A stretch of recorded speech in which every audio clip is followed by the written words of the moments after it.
بسم اللہ الرحمن الرحیم۔ اولاد اللہ کا بہت بڑا احسان ہے، ایک ایسا انعام جس کے لیے انبیاء اکرام صلی اللہ علیہ وآلہ وسلم نے بھی دعائیں کی ہیں۔ اللہ نے فرمایا، مال اور اولاد تمہارے لیے دنیا کی زینت ہے، لہٰذا ہمیں اس نعمت کی قدر کرنی چاہیے۔ آپ صلی اللہ علیہ وآلہ وسلم نے فرمایا، اپنی اولاد کی عزت کرو۔ عزت سے مراد یہ ہے کہ یہ ایک قیمتی متاع ہے، اس کی قدر کرو، اسے ضائع نہ کرو۔ اولاد کی قدر میں سے ایک بات یہ ہے کہ ان کا اچھا نام رکھا جائے۔ بے تکا نام بعد میں اولاد کی شرمندگی کا باعث بنتا ہے۔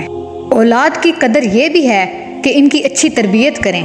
آپ صلی اللہ علیہ وآلہ وسلم نے فرمایا، کسی والد نے اپنی اولاد کو بہترین اخلاق سے اچھا تحفہ نہیں دیا۔ اسی تربیت کی وجہ سے بچے کے کان میں اذان دی جاتی ہے تاکہ لاشعوری طور پر بچے کے کان تک اللہ کا نام پہنچے۔ آپ صلی اللہ علیہ وآلہ وسلم نے فرمایا، جب بچہ بولنے لگے اسے اللہ کا نام سکھاؤ۔ اللہ اور اس کے رسول صلی اللہ علیہ وآلہ وسلم کی محبت ان کے دل میں ڈالیں، ان میں اطاعت کا جذبہ پیدا کریں۔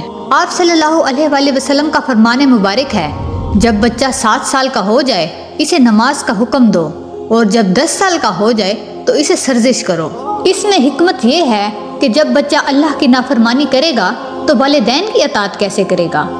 اولاد کی تربیت کا ایک حصہ یہ بھی ہے کہ ان کو ادب سکھایا جائے۔ دائیں ہاتھ سے کھانا کھانا، بیٹھ کر پانی پینا، بڑوں کا احترام کرنا، اساتذہ کی عزت کرنا، اکڑ کر نہ چلنا، چلا کر بات نہ کرنا وغیرہ۔ اولاد کی تربیت میں یہ بات بھی شامل ہے کہ ان سے محبت کی جائے۔ آپ صلی اللہ علیہ وآلہ وسلم نے فرمایا، وہ شخص ہم میں سے نہیں جو بچوں پر رحم نہ کرے۔ آپ صلی اللہ علیہ وآلہ وسلم خود بچوں کو اٹھاتے، پیار کرتے، حضرت حسن حسین رضی اللہ تعالیٰ عنہ کو کندھوں پر بٹھا کر گھماتے۔ آج کل والدین ہفتوں بچوں سے بات کرنے سے محروم رہتے ہیں۔ بہت سے والد ایسے بھی ہیں جنہیں یہ علم نہیں کہ ان کا کون سا بچہ کون سی جماعت میں ہے۔ بچوں سے گفتگو کرنا، ان سے گھلنا ملنا ان کی تربیت کے لیے بہت ضروری ہے۔ بہت سی مائیں ایسی ہیں جو بچوں کو والد اور دیگر رشتہ دار سے متنفر کر دیتی ہیں، نتیجتاً بچوں میں منفی سوچ اور نافرمانی جنم لیتی ہے۔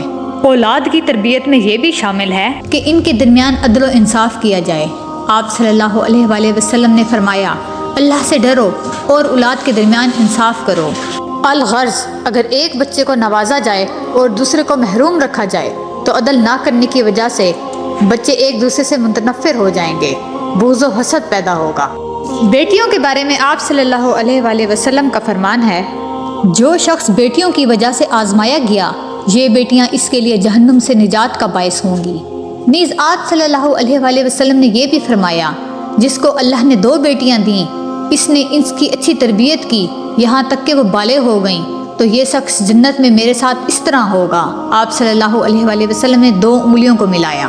اولاد کی تربیت کا یہ بھی حصہ ہے کہ انہیں تعلیم دی جائے، چاہے بیٹے ہوں یا بیٹیاں۔ بہت سے گھرانوں میں بیٹیوں کو تعلیم دینا معیوب اور غیر ضروری سمجھا جاتا ہے، حالانکہ تعلیم انسان کی زندگی میں نکھار پیدا کرتی ہے۔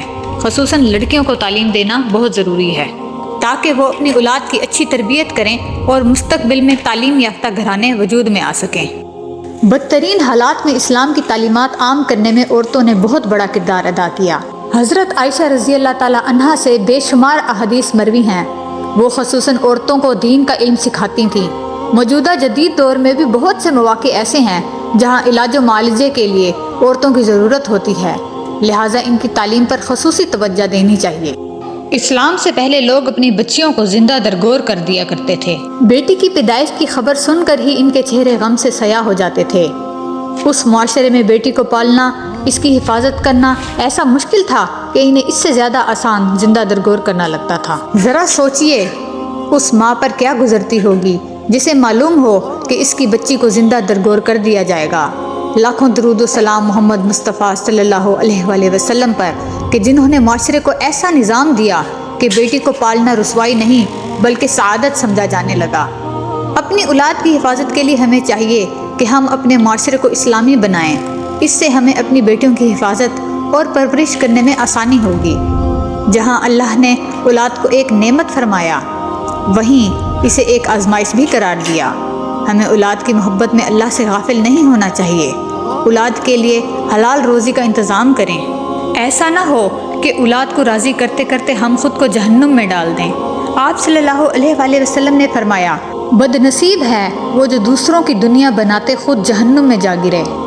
اولاد کی تربیت میں یہ بھی شامل ہے کہ اولاد کو پرسکون ماحول دیا جائے۔ والدین کے درمیان لڑائی جھگڑے اولاد کا سکون برباد کر دیتے ہیں۔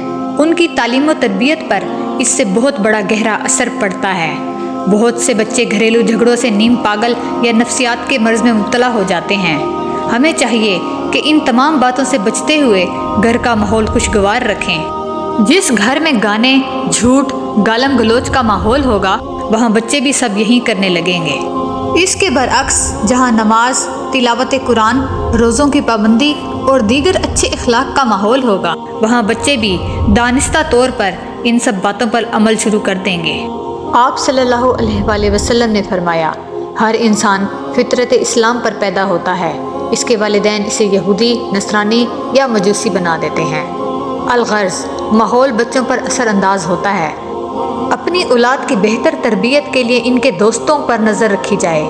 انسان سب سے زیادہ صحبت سے متاثر ہوتا ہے۔ آپ صلی اللہ علیہ وآلہ وسلم نے فرمایا، انسان اپنے دوست کے دین پر ہوتا ہے۔ اولاد کی اصلاح دعا کے ذریعے کریں۔ والد کی دعا اولاد کے حق میں قبول کی جاتی ہے، اسے بد دعا کبھی نہیں دینی چاہیے۔ کہیں وہی قبولیت دعا کا وقت ہو اور بعد میں ہمیں پریشانی کا سامنا کرنا پڑے۔ اللہ نے اولاد کے لیے یہ دعا بتائی ہے، اے اللہ میری اولاد کو میری آنکھوں کی ٹھنڈک بنا۔